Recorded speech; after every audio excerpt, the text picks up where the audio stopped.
Hey guys, welcome to your tutorial on inequalities. Today we're going to have a look at what inequalities or inequations are, and we're going to have a look at how we solve them. So firstly, what is it? Well, an inequality or an inequation is a mathematical statement that uses a less than, greater than, less than or equal to, or greater than or equal to sign. This will be something that you guys are pretty used to. You've been looking at a lot of these. You would have seen these kind of things all through high school. So x is less than 5, that kind of stuff. I mean, you've seen it a lot of the time. Today we're going to have a look at how they actually work. So an inequality can represent an infinite set of numbers, so more than one number. For example, the inequality of this one, x is less than 3, means that there's an infinite set of numbers that 3 meet, less than 3, that meet the requirements of the statement. So if x is less than 3, x could be 2, x could be 1, x could be 0, there is a whole series. We're only saying it is less than. We're limiting it to a parameter rather than a set figure. So we're saying x is less than 3. Less than 3 means it could be a whole range of things. Okay, I just thought I'd put that in there for you guys to get a little bit of context. So let's look at what I mean, and let's start with the basics. So these inequalities can be illustrated using a number line because our number lines represent an infinite number of points. So while we might only have a few numbers on our number line, the fact that we have these arrows either side indicates that the number line keeps on going. So, what the hell am I talking about? Now, this diagram's a little bit hard to see, so I'm going to make it a little bit bigger. Okay? We use an open circle when showing greater than or less than. So in this example here, I've got my number line. Whoa, that's a bit ugly. I've got my number line here. Okay? And it goes 0, 1, 2. I only needed a small one. And my inequality says x is greater than 1. So I've used this open circle here, an open circle, and I've drawn an arrow going that way. Okay, I'm saying x is greater than 1. If I want to say less than, I obviously just go the other way. The main idea is, not an open arrow, an open circle. The main idea is that I use an open circle when representing greater than or less than. I used a closed circle when I'm trying to say greater than or equal to, or less than or equal to. So here in this example, you can see I've got a closed circle, and I'm going that way or that way. In terms of annotating this in your rule book, if you just want to write in closed circle, greater than or equal to, or less than or equal to, and open circle, greater than, less than, that would suffice. You don't have to write all of this down. But yeah, I'm pretty much trying to say use an open circle when showing greater than or less than, closed circle when you want to say greater than or equal to, less than or equal to.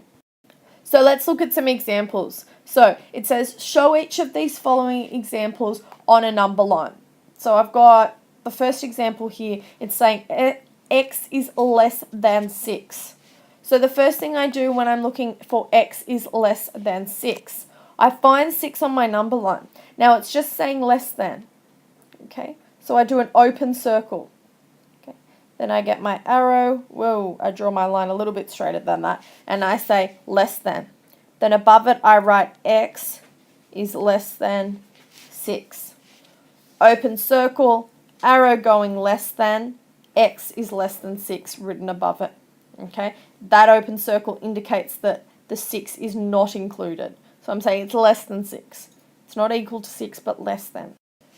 Let's have a look. X is greater than or equal to 2. Okay, so x is greater than or equal to 2. Now I do a closed circle or a coloured in circle, okay? That represents that I've included 2 in this inequality, and then I will draw an arrow going up. Above it I write x is greater than or equal to 2. Okay, it's pretty straightforward, guys. Closed circle when you want to include it, open circle when you don't want to include it. Okay, so why the hell are we looking at inequalities if for the last few lessons we've been looking at algebraic expressions? We've been looking at expressions and we've been looking at equations. Why are we looking at these things on a number line? Well, this is the context. You can also get statements or inequality statements that look like this, that can be solved in a very similar way to the way in which we solve linear equations. Because essentially they're saying similar things. Not the same, but similar things. It's saying, one, the thing on the left is somehow related to the thing on the right. The thing on the left has some kind of relationship to the thing on the right, and we can use that relationship to work out something we don't know.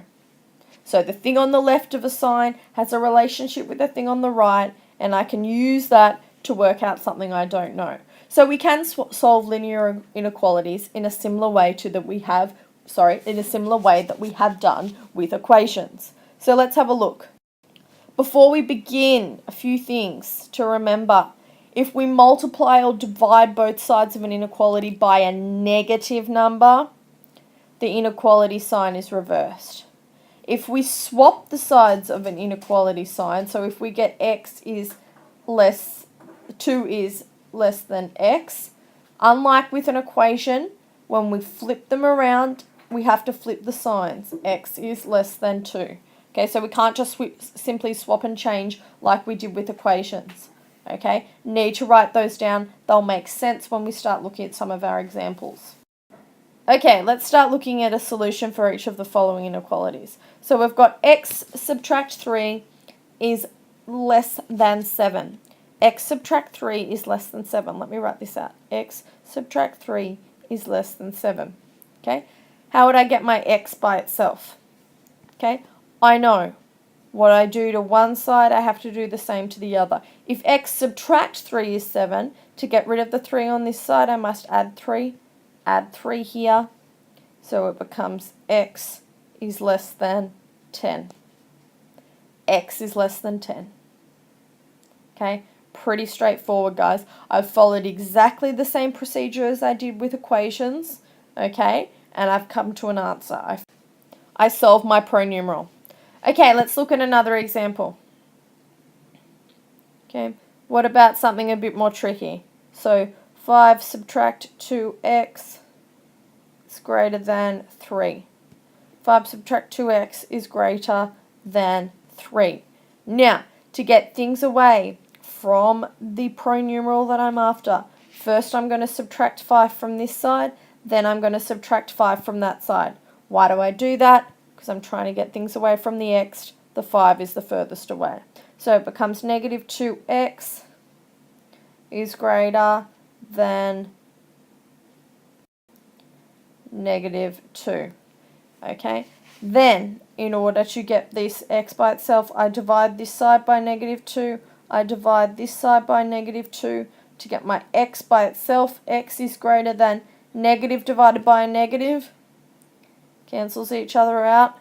2 divided by 2, 1. X is greater than 1.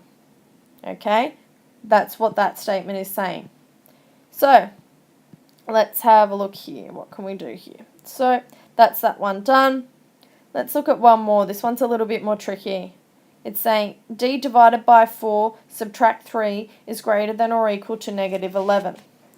So the first thing I need to do, I'm not going to rewrite this. Oh, I'll rewrite this one. Oops. Oops. Get rid of that again. Oh, that's just become part of the image. That's a bit ugly. Okay. D divided by 4 subtract 3 is greater than or equal to 11. Negative 11. Make sure I transcribe that right. That is a negative. Okay. To get rid of the 3 on this side, I add 3 to here and I add 3 to there. So my answer becomes d divided by 4 is greater than or equal to negative 11 plus 3 is negative 8. Let's move this all up. Negative 8. Okay, if I multiply this side now by 4 to get the d by itself, my answer becomes d is greater than or equal to negative 8 multiplied by 4. Negative multiplied by a positive becomes a negative 32. Okay, guys, we'll stick with it like that. Okay, we'll stick with it like that. Just the basic ones to start with. Okay, but that's how you work out inequalities.